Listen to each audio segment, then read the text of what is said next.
Então, bom dia, boa tarde, boa noite a todos. Aqui quem fala é o Dr. Tiago Carvalho, aqui da MetaMed. Eu sou médico e um dos coordenadores aqui do curso. E hoje, pessoal, vou resolver a prova de 2013 da UENG de Biologia com vocês, tá bom?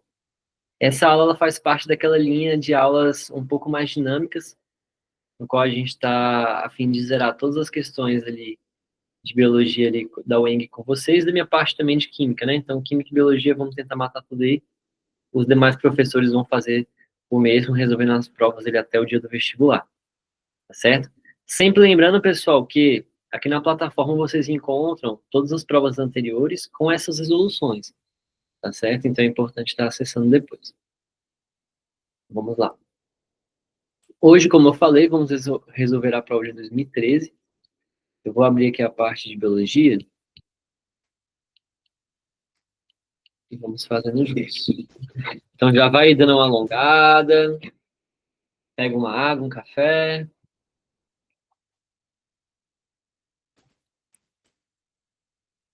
E vamos começar.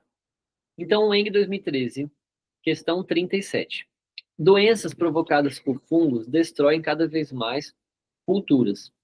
Cientistas estudaram o aumento do número e a gravidade das infecções por fungos sobre a fauna e flora a partir dos meados do século XX.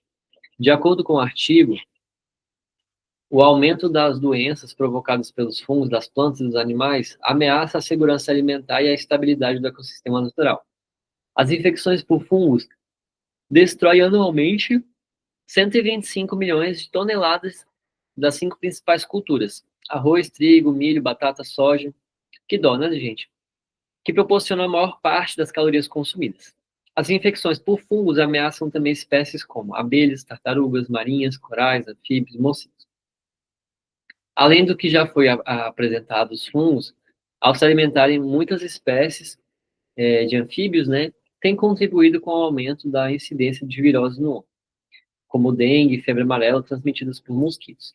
Assinale a alternativa que contém a explicação adequada para esse fato. Então vamos lá, pessoal. É uma questão aqui no qual vamos falar um pouquinho sobre zoologia, um pouquinho sobre ecossistemas, tá certo? Questãozinha muito boa para a gente estar revisando. Então, olha só. Ele colocou aqui, ó. Item A. Os anfíbios são também hospedeiros dos vírus causadores dessas doenças. Desde que foram eliminados, os vírus se readaptam e, com isso, passam em seguida a parasitar o homem. Pessoal, vamos lá. A questão aqui, ela está falando sobre o quê? Né? Ela está falando sobre fungos, certo? Então, olha, doenças provocadas por fungos. Então, vamos lembrar os 5 principais reinos, né? Vamos ter o reino animal, o reino vegetal, o reino fungi, o reino protista, certo? E aí, assim, esses reinos, eles vão ter essa divisão taxonômica justamente para conseguir dividir os seus grupos de semelhanças. Então, quando ele fala aqui, ó, os anfíbios são também hospedeiros dos vírus causadores dessas doenças. Desde que foram eliminados, os vírus se adaptam. Na verdade, ele está falando sobre fungos, não sobre vírus. Eles são seres diferentes, tá? O vírus, na verdade, ele tem aquela polêmica se ele é um ser vivo ou não. Então, ele não se caracteriza em nenhum dos grupos, né, do reticofage, né?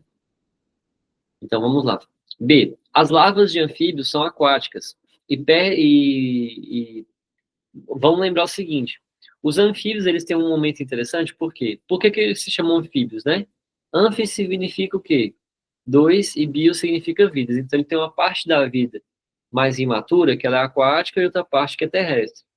Lembrando que a gente vai ter toda uma fase de readaptação em todos esses momentos, inclusive os seus tipos de excretas também são diferentes nesses momentos, e principalmente a respiração, tá? Então, quando a gente fala aqui, ó, as larvas dos anfíbios, são aquáticas e predam as larvas dos mosquitos, que também são aquáticas. Então, o girino vai lá e fica comendo a larva do mosquito. Assim como a eliminação dos anfíbios, ocorre um grande aumento da população desses mosquitos. Então, na verdade, é o contrário, né? No conceito da ecologia, se eu aumento um predador, a gente vai ter uma diminuição daquela quantidade de presas. Então, se a gente eliminar os anfíbios, a gente vai ter um aumento da população desses mosquitos? Não necessariamente, né? Até porque a gente vai estar mobilizando ali o efeito natural.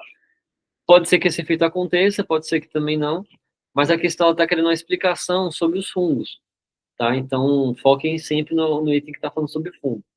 Os mosquitos transmissores dessas viroses são competidores dos fungos, tá? Também parasitas dos anfíbios.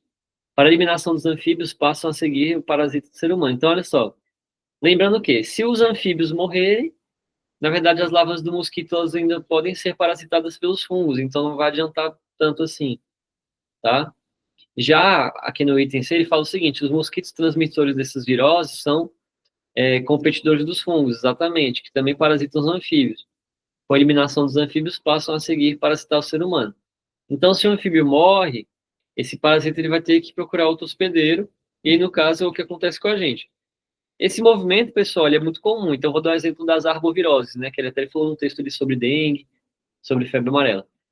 Quando a gente tem uma queimada, por exemplo, a gente tem um desmatamento, o mosquito que antes, né, o Aedes aegypti, no caso, que antes ia picar ali os animais daquela floresta, agora não tem mais floresta. Então, o que eles vão fazer? Eles vão ter que ir para a cidade para poder consumir esses alimentos, né, se procriar e tudo mais, fazer o ciclo da vida deles. Então, quando a gente tem todo o desmatamento, lembrar que a gente tem esse movimento ali da arbovirose vindo para as cidades, tá? E o item C para mim aqui tá o mais certo até então, mas vamos ler o D. Vou marcar aqui. Mosquitos, ao sugarem o sangue de anfíbios parasitados por esse fungo, desenvolvem mais resistência e proliferam mais rapidamente, o que favorece o aumento da incidência dessas doenças no homem. Na verdade, é o contrário, né? Se a gente tem uma morte desses indivíduos, que a gente vai ter uma proliferação dos seres humanos, como eu acabei de falar. Então, a questão aqui que ela envolve um pouco de ecologia, um pouco de zoologia, né? Taxonomia também. Questão 38. Analise as informações contidas na imagem a seguir, que mostra a produção de insulina por uma bactéria. Então, lembrando, pessoal, que insulina, por exemplo, no ser humano, é produzida pelas células beta-pancreáticas, né? Lá no nosso pâncreas. Aqui a gente vai ter uma produção via bactéria, né? Via protista. Então, aqui, ó, gene humano da insulina, plasmídio vetor, DNA humano é ligado ao plasmídio, então eles vão se juntar aqui, né? Isso dentro da bactéria, né? O plasmídio recombinante é introduzido na bactéria hospedeira, duplicação do DNA recombinante na bactéria hospedeira, e aqui as moléculas de insulina. Então, o que a gente vai fazer? A gente pega uma molécula de insulina desmontada, dá todos os reagentes e nutrientes, a gente coloca dentro da bactéria e ela vai se proliferar ali dentro, fazendo a produção exógena de insulina. Uma bactéria é capaz de executar a transmissão e tradução de um gene humano, por quê? Então, lembrando, pessoal, que a insulina, olha a terminologia, insulina, quer dizer que ele é uma proteína. As proteínas, elas vão fazer o quê? Tradução, transcrição e tradução, né? Então, vocês lembram, dentro do material genético contém informação para se produzir uma proteína, né? A gente vai pegar aquele material genético, separar a fita, fazer um RNA mensageiro, né? Esse RNA, ele vai conter ali sequências de ácidos nucleicos que combinam chamados de códon. Esses códons, eles vão ter os seus aminoácidos relacionados que vão estar sendo produzidos ali as proteínas. No caso aqui da questão, a insulina. Então, a bactéria é capaz de executar a transcrição e tradução de um gene humano, por quê? As células bacterianas e humanas apresentam ribossomos. Isso é verdade, mas não é o principal motivo, né? O ribossomo, na verdade, ele é responsável pelo transporte ali de aminoácidos, né? E na produção também ali desses aminoácidos, mas não necessariamente faz a tradução e transdução, tá? Os genomas das bactérias e do homem são homólogos, tá? Na verdade, não é homólogo, não. Nos genótipo da bactéria é igual ao do homem, também não, né? E o código genético universal para ambos realmente é universal para ambos. Então, assim, por que eu consigo, então, realmente produzir ali essa proteína? Por causa do ribossomo. Então, na nossa célula, por exemplo, a gente não vai ter ali, ó, o complexo de Golgi, e antes dele a gente não vai ter o retículo endoplasmático. Retículo endoplasmático rugoso, ele vai ter ribossomo, que ele é capaz de produzir proteínas. Então, como eu falei, se a gente tem um material genético, se a gente tem um ribossomo, seja do retículo endoplasmático ou livre, a gente vai conseguir fazer a produção dessa proteína, assim, seja em uma bactéria, seja em outro tipo de célula. Basta eu ter o quê? Os aminoácidos responsáveis ali para estar fazendo isso e o código genético. Então, é basicamente assim, ó. Se eu quero fazer um bolo, né, eu vou precisar daquele material genético, por isso que eu vou colocar aqui, ó, o gene humano da insulina, tá vendo? Eu tenho que colocar a informação, como se fosse a receita. Depois disso, eu vou pegar os ingredientes, que seria o quê? Os aminoácidos, os ácidos nucleicos, toda a parte ali também de ribossomos, tá? Então, tudo isso aqui é responsável, né? O pessoal que mexe ali com a biotecnologia, eles conseguem estar, assim, produzindo essa insulina porque tem ribossomo dentro da bactéria. Não é porque os genomas das bactérias do homem são homólogos, na verdade eles são diferentes, tá? Não é à toa que a gente precisa inserir o do humano ali também. O genótipo da bactéria não é igual, senão a gente seria um reino protista, né? E lembrando que nosso material genético é bem mais complexo, né? E o código genético é universal para ambos, isso é verdade, mas não é o motivo da tradução e transcrição, então o item mais correto que seria o A mesmo, tá certo? 39. Utilizando-se técnicas de hibridização ou determinação de sequências de bases de DNA, é possível estimar o grau de parentesco entre as espécies de seres vivos. Analisa a árvore evolutiva dos primatas antropóides, né? Então, olha só, pessoal, que interessante. A gente vai tendo aqui a árvore, ó. Então, lá há 20 milhões de anos atrás, era tudo igual. Então, ao longo do tempo, a gente vai tendo essas diferenciações genéticas, criando os ramos aqui da árvore, né? Até chegar no ser humano e as demais espécies. A partir dessa análise, é correto deduzir que os primatas representados, a maior semelhança genética ocorre entre. Então, pessoal, lembrar, quando temos esse tipo de questões, tá? O que seria o maior grau de semelhança? O quão perto eles estão nos ramos. Então, por exemplo, o bobo e o chimpanzé, eles têm mais semelhança do que, por exemplo, o chimpanzé e o gibão. Entenderam? Porque eles estão mais longe aqui nos ramos. Então, eu posso até dizer que, na verdade, o chimpanzé e o homem, eles estão mais próximos que o chimpanzé e o gibão, por exemplo.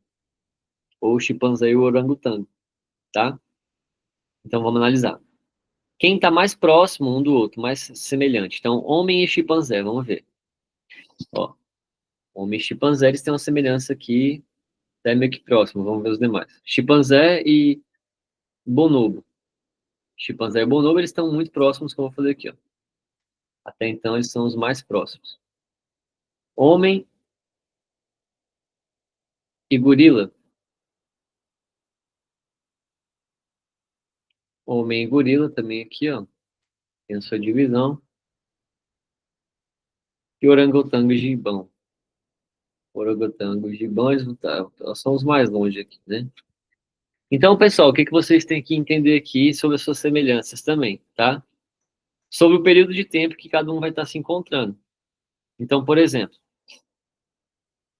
quando a gente analisa aqui, ó, o homem e o chimpanzé, tá? O homem e o chimpanzé, eles, na verdade, vão estar aqui um marco linear, né? De história que eu tô falando, de criação, mais próximo. Então, se a gente for fazer uma linha aqui, ó,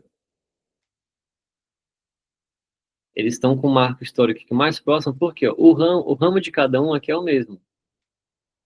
Deixa eu fazer que vocês entenderem. O ramo aqui de cada um é o mesmo. Vou botar bolinha aqui, bolinha aqui.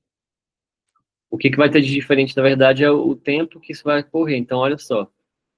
Temporalmente, ó, analisando aqui, ó, porque está em milhões de anos e diferença de DNA, tá? Por conta desse gráfico aqui de diferença de DNA, olha só. A gente vai ter, ó, os graus aqui, ó, diferentes, ó. Então, é mais próximo o ser humano do chimpanzé do que o chimpanzé do bonobo. Por quê? Porque a gente vai ter uma diferença aqui, ó, de quase um aqui, ó, na régua da percentual de DNA.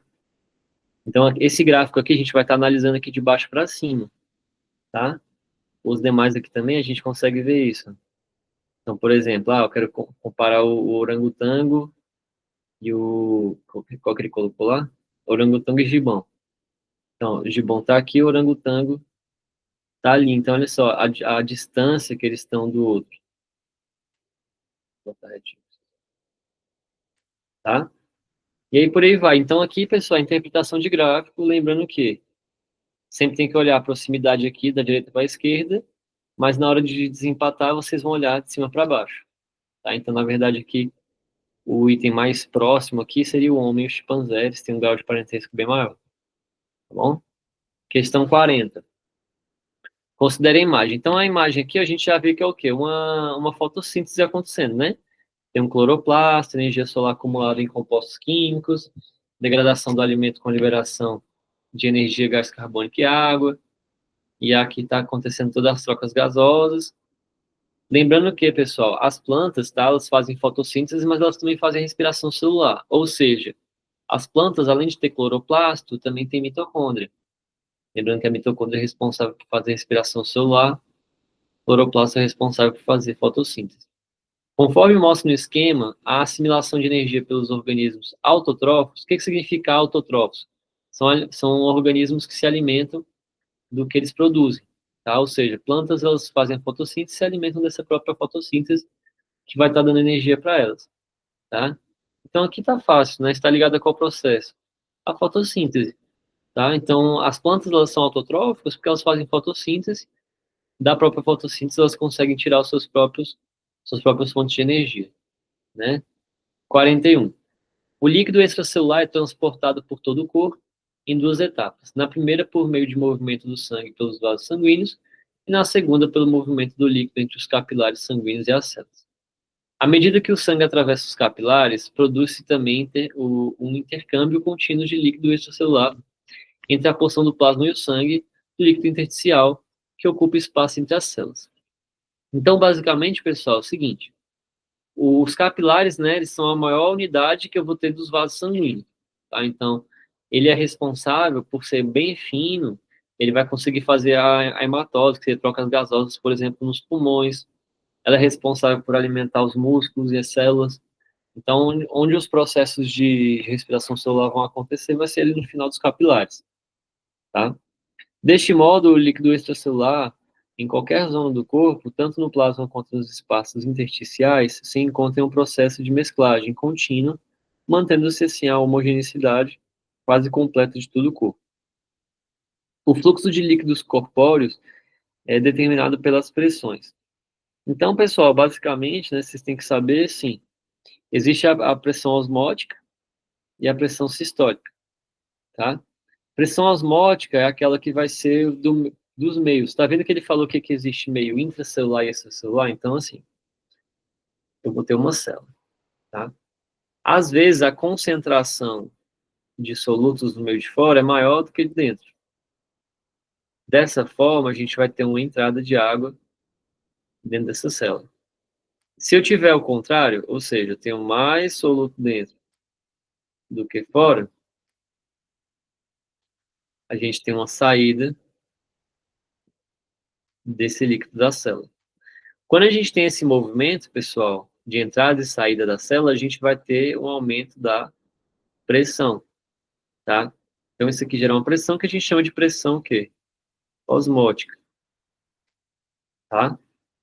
Já quando a gente fala também da distribuição desse sangue, lembrando que o nosso sangue ele vai correr dentro dos vasos sanguíneos, né? Quem bombeia esse sangue todo vai ser o quê? O nosso coração. Então, a gente vai ter uma pressão sistólica, né? Porque lembra que a gente vai ter um movimento de sístole e diástole no coração. Então, a sístole é quando o coração contrai e a diástole é quando o coração relaxa. Então, para a gente ter toda uma homogeneidade no nosso corpo, esses líquidos eles vão ter que estar fazendo tanto uma pressão osmótica, quanto também uma pressão sistólica, que é o que é responsável pela circulação do sangue do nosso corpo. Tá? Então, a melhor resposta aqui realmente seria a letra C. Tá? Lembrando que existem outros tipos de pressão, mas aqui ele está perguntando sobre qual que tem a ver com a homogeneidade desses fluidos no corpo, tá? E aí a última questão aqui de biologia da prova de 2013 fala o seguinte: a variabilidade genética está associada a diversos processos que podem proporcionar maiores chances adaptativas para as espécies. Se por um lado a reprodução assexuada permite uma rápida propagação pelo ambiente, por outro a variabilidade incrementa, recombina genes que podem oportunizar, né, a sobrevivência de sistemas de situações adversas, né? Nas situações listadas a seguir, destaca-se como fonte de proliferação e variabilidade A. Então, pessoal, é o seguinte, quando a gente fala de variabilidade genética, tá, a gente tem que entender que cada ser vivo eles vão ter suas características específicas, sendo que algumas mais semelhantes que outras, como a gente viu ali até na questão ali dos primatas, tá? Então, assim, ó, quando a gente tem, por exemplo, uma bactéria que se parte em duas, concordam comigo que a gente não vai ter uma variabilidade genética? A gente tem uma proliferação, mas ele está perguntando aqui, ó, fonte de proliferação e variabilidade, tá? Então, concordam comigo se uma bactéria ela se divide em dois, ou se um protozoário se divide em dois, eles vão ser seres iguais, é como se fosse fazer uma mitose, por exemplo. A gente não vai ter variabilidade, tá? Logo, não tem sentido a gente marcar nem A nem B, porque são bipartições, tá? A mesma coisa da esporulação, tá? Quando a gente esporula a planta, ela também está se multiplicando de uma forma também que o material genético é o mesmo. Agora, quando a gente tem uma gemulação, quando a gente fala de gemulação, eu estou falando de gema, estou falando de uma reprodução que eu vou ter gametas, tá? E é isso que ele queria, tá? Então, toda vez que a gente tem gametas, ou seja, traduzindo para a biologia da vida, né? Se eu tiver mitose,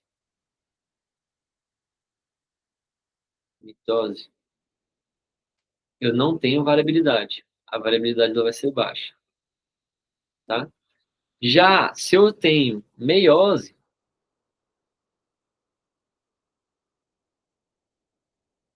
eu vou ter uma variabilidade alta. Por quê? Na mitose, eu vou gerar dois indivíduos que são o quê? Iguais. Dois indivíduos, dois N. Já na meiose, eu vou gerar quatro indivíduos N. E esses indivíduos N, eles podem se juntar com outro N e gerar uma variabilidade genética. Ou seja, gerar um indivíduo 2N diferente, tá? Isso vai acontecer quando a gente tem uma gemulação ou qualquer outro tipo de processo reprodutivo que envolva gametas, tá? Aqui no caso do ser humano é espermatozoide e ovócito secundário.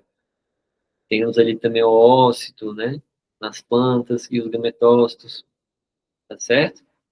Então, assim, lembrando que a prova da UEM de biologia, ela gosta de uma biologia um pouco mais raiz, então é sempre bom vocês estarem pegando ali taxonomia, citologia, tá? Vocês virem aqui, ó, caiu muita zoologia também, ecologia, então praticamente duas questões disso, duas questões ali de histologia, tá certo, pessoal? Então, me coloco à disposição também para qualquer dúvida de vocês, tá? Hoje a aula foi um pouquinho mais rápida, eu tenho um plantão já para assumir ali,